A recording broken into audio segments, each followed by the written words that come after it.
से सफलता मिल गया उन लोगों को। उनको बुलाने से पहले तरस रहा है दिल बरसों से, तरस रहा है दिल बरसों से, इंतजार था इस दिन का, तरस रहा है दिल बरसों से, इंतजार था इस दिन का, जो खुशखबरी लेके आया है वो आज सामने आप और आपका। So please help me welcome. So please help me welcome the Prince of PRMGSS, the national in charge of PRMGSS, our Dil, our Dharkan, none other than Mr. Kumar Manoranjan ji.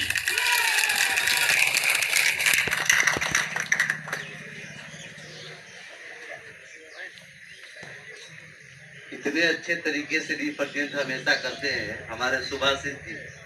बहुत बहुत धन्यवाद आपको। इस कार्यक्रम में की अध्यक्षता कर रहे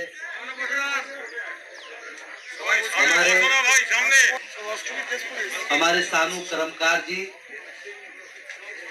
मंच पे उपस्थित हम लोग के गार्जियन, संघर्ष के समय में ये रेलवे में नौकरी करते थे और अपनी नौकरी में बिना सूचना दिए छुट्टी लिए हुए भी ये दिल्ली हमेशा हर सप्ताह पहुंच जाया करते थे और बहुत योगदान, बड़ा आशीर्वाद रहा है हमारे सभी बुजुर्गों का। तो संगठन ये होता है, जब एक आप लंबी लड़ाई लड़ते हैं, एक बड़ी लड़ाई लड़ते हैं, तो उसमें कुछ जनरेशन तक को लड़ाई लड़ना पड़ता है। और इसका इतिहास का गवाह ये है कि जब ये जवान थे तब भी संगठन में थे और आज जब ये रिटायर करके हैं तो हम लोग को सफलता मिल रही है। जिन्होंने नींव को बनाया, जिन्होंने जमीन को तैयार किया, ये हमारे सभी हमारे गार्जियन लोग। हमारे बीच हमारे महेश पासवान जी, अभी आप सभी लोगों को अपने जंतर मंतर में किस तरीके से संगठन का वो दिन था उसके बारे में हमारे गार्जियन आपको बता रहे थे। नेहटी माल गोदाम के सरदार हमारे हरिराम जी, हमारे जावाज भाई अमिताभ गांगुली जी, प्रदीप मंडल जी, रशीदुल जी, संजय मजुमदार जी, मीना बनर्जी जी, हरिदास सरदार जी, कंचन शाह जी, कविता माझी जी, इंद्रजीत घोषाल जी, समीर सरकार जी, प्रदीप दास, सुकुमार नास्कर दास और सुभाषीष, हमारे बहुत ही जुझारू कार्यकर्ता। मैं आप लोग का बहुत बहुत हार्दिक अभिनंदन स्वागत करता हूं। आप हमारे उपस्थित जितने भी हमारे श्रमिक हैं, हमारे जितने संगठन के कार्यकर्ता हैं, लोग से छूता नहीं, क्योंकि हमारा संगठन एक पारदर्शी संगठन है। इसमें कुछ भी छुपा हुआ नहीं रहता। हम जब बताते हैं कि हमारी संगठन 1998 से हक अधिकार की लड़ाई लड़ रही है, तो 1998 को भारत सरकार के द्वारा मुझे प्रमाण पत्र मिला हुआ है, रजिस्ट्रेशन नंबर है। ऐसे नहीं कि कहीं पहुंच करके जिसको हमारे काशीनाथ जी ने खड़ा किया और वो जाके कह दे कि हम तो 11 वर्ष से लड़ाई लड़ रहे हैं। तो आपने देखा कि जब आज से 4 साल पहले जब मैं यहाँ आया था और हमने आपको बताया था कि आपका हक अधिकार क्या है और आप किस तरह से संगठित होंगे और हम कानून में संशोधन कर करके आपको उसमें जोड़ने का काम करेंगे, तो आपने देखा होगा कि जब ये कानून सदन में पेश होने वाला था, उससे बहुत पहले जब ये कानून बन रहा था, उस समय आपके संगठन ने लगातार श्रम मंत्रालय के साथ बैठक कर करके रेलवे माल गोदाम के श्रमिकों को उसमें विशेष जगह, ताकि उसको हक अधिकार में कहीं कोई समस्या नहीं हो, उस संविधान का जो संशोधन होकर देश के समक्ष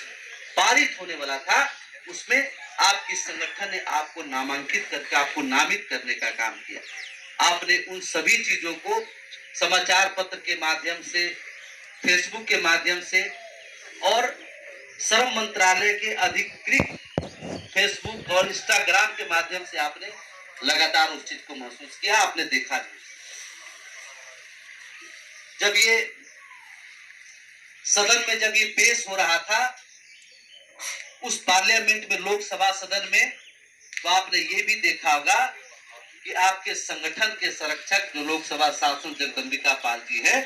उन्होंने उस लोकसभा सदन में आज भी वो मौजूद है यूट्यूब पर, रेलवे माल गोदाम के श्रमिकों को उसमें नामित किया जाए, उनके लिए विशेष व्यवस्था के तहत उनको हक अधिकार दिया जाए, उस लोकसभा सदन में भी उन्होंने रख करके और श्रम मंत्री से इसके लिए सवाल भी कोट करने का काम किया। आपने वो पल भी आपने देखा है। आपने ये भी देखा कि जब मैं और आपकी राष्ट्रीय महामंत्री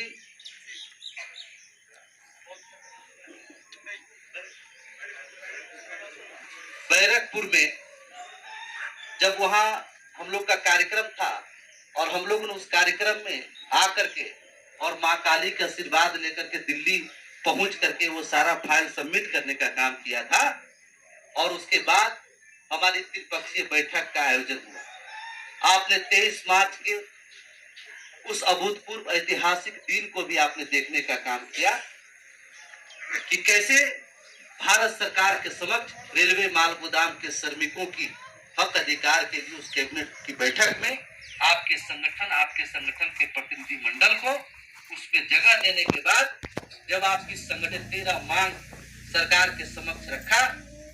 कि आपको समान काम समान वेतन के तहत प्राप्त हो, आपको रेलवे कर्मचारी का दर्जा प्राप्त हो, आपके बच्चों की शिक्षा के लिए प्राप्त हो, आपके लिए आवास की सुविधा हो, तमाम सारी सुविधा आपको पारित हो, तो आपके 13 मांग को एक भी मांग मानने से इनकार भारत सरकार ने नहीं किया और उसको